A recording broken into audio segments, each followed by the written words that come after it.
The Devil Wears Prada 2 is a movie that didn't know what it wanted to do, as opposed to the first one, which was very clear in the messaging it wanted to convey. The first Devil Wears Prada movie was all about leaving your toxic work environment and leaving your toxic boss and realizing that there's more to life than slaving away at a company that really doesn't care and really doesn't notice you. So much so that you need to take charge of your own life. And I love that. Miranda Priestley was an amazing character, and her sort of entire arc in that movie with Anne Hathaway's character Andy was so well done. The first Devil Wears Prada is a classic.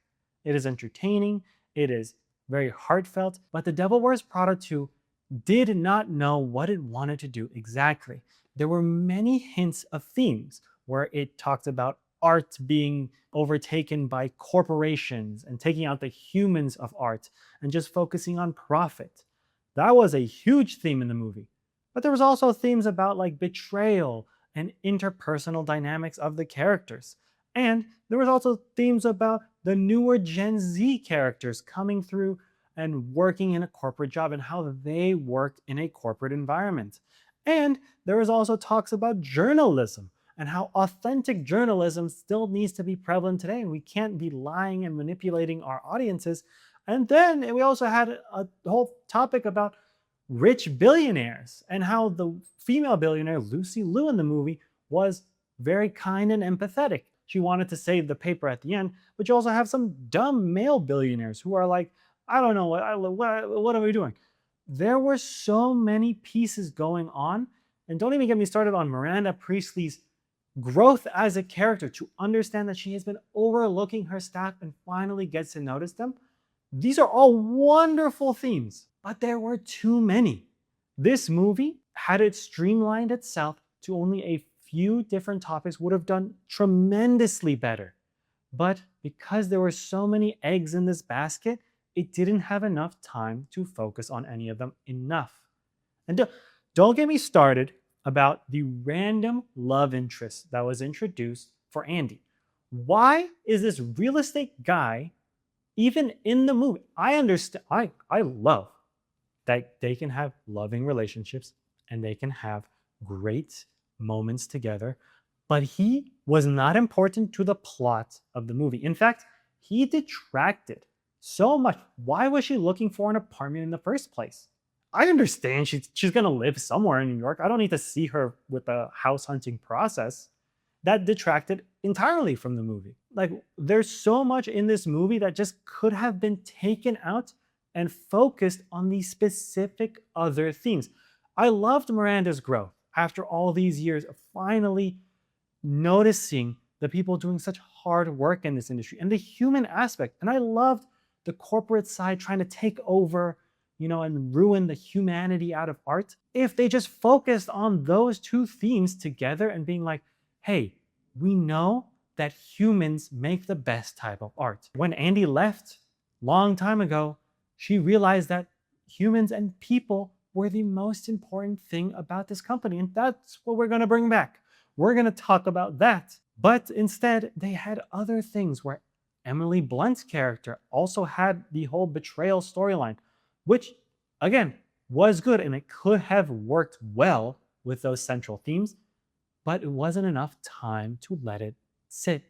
And the relationships of the characters and, Anne Hathaway and Emily Blunt at the end sitting like, oh, you wanted a friend, would have been so good had we had more time with these people. Take away some of the other fluff. Take away the billionaire storylines who turn out to be the saviors in the end.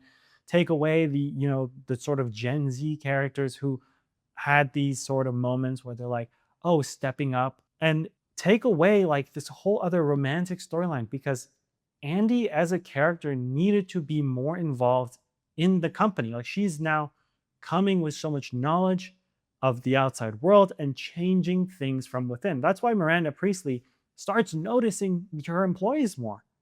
It's because she's getting the outside influence. Now she's not being, catered to by her subordinates. She's now conversing with a peer. And Anne Hathaway's character, Andy, is now her own peer. She has plenty of experience. But they don't do that. Listen, I don't know why Anne Hathaway's character reverted back to a character that hadn't grown at all, even from the first movie. It felt like she reverted to a version of Emily in Paris, where everything was sort of peachy and everything was sort of nicely managed. There was no real growth or seriousness from this character who has been doing hard hitting, award winning journalism for the past like 20 years. How can that character be so naive and childish and, in a way, not experienced? I think that, to my heart, was the hardest part about this movie. The biggest flaw in this movie was just they had too many things that they wanted to do, and they did not know enough of what they wanted Anne Hathaway's character to be in this movie.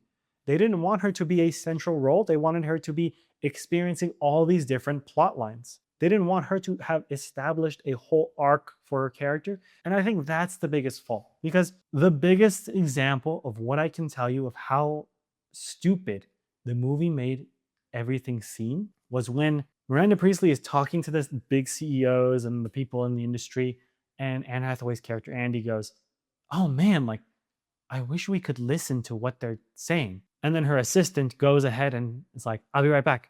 And like, oh, she wants to get something in the cafe. And then she puts her phone down, she puts a record. She comes back, she's like, "I got it, I'm recording." She's like, "Oh my God, I never thought of that." Andy, how have you not thought of recording?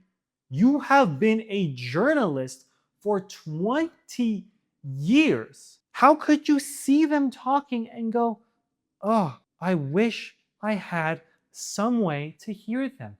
You are a journalist. Your job is recording people. How did she not know? It would have been amazing had she been, "Hey, assistant, take this, plant it over there. I need to hear what they're talking about. Hey, record, plant it over there." And the assistant's like, "What? I don't want to do this." And then, Andy's noticing like she's being like Miranda Priestley. She's just letting her assistant do everything. And that would have been like a huge, like, full circle moment. She's like, "Oh crap, like I can't be like her," or something. But she's like clueless. Why is she so clueless? All that to say, I think the movie was still good. It had good bones. It had lovely character development. It had fun character interactions. I love the relationships the characters had with each other. It's heartwarming. It's enjoyable. It's entertaining. It doesn't need to be a lot. But when you have a movie that barely skims these themes, it feels exactly as the corporate investors are wanting to do. They want to make this so surface level that you are not engaged enough, and they still make money. And that is the biggest problem with this movie. It felt too corporate. It did not know what it was trying to do. But that is what I thought about the movie. Again, it was not a bad movie. I would comfortably rate this a 6 out of 10. It was an enjoyable experience. I didn't find it the best it could have been. And that's a little bit disappointing because I did love the first one. And so much time has gone by and it could have been better. It's not that it was just bad, it was just disappointing. But enough about what I think. I want to hear what you all think about The Devil Wears Prada 2 down in the comments. Do you agree or disagree with my opinions about it? Let me know.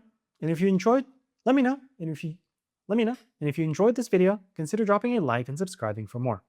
As always, check the links in the description for my main video essay channel and my Patreon to support the channel and recommend media for me to review next. Thank you to all my current Patreon members whose memberships keep this channel afloat. I am so grateful you're all here with me. Thank you all for watching, and I'll see you all next time.